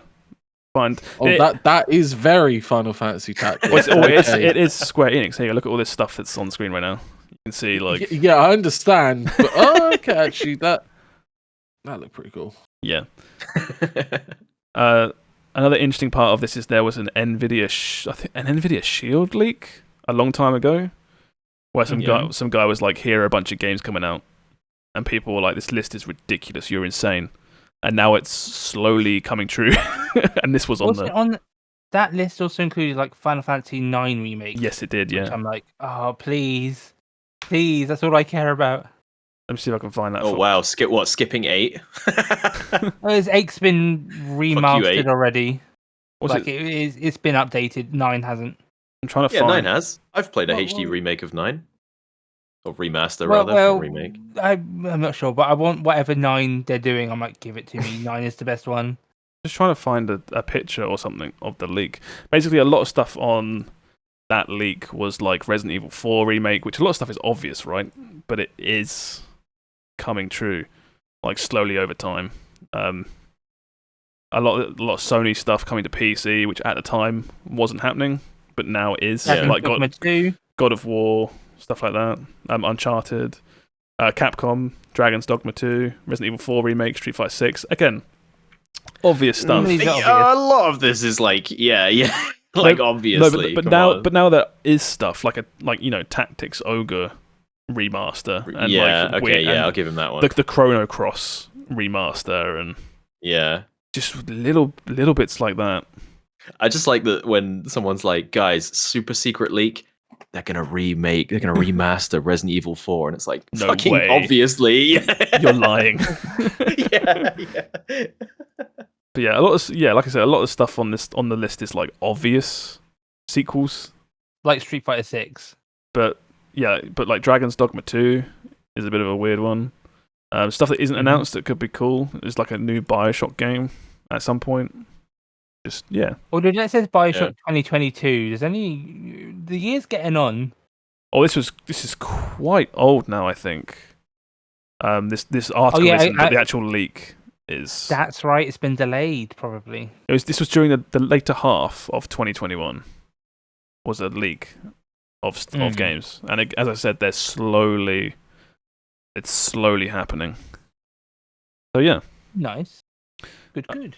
Yeah, Tactics Ogre Reborn looks cool. Another Tactics game. I might play it. Depends on the price. If it's full price, probably not. So is this like a new, or is this a remaster? It's a remaster of an old game. Tactics Ogre. Right. Okay. I don't know how old.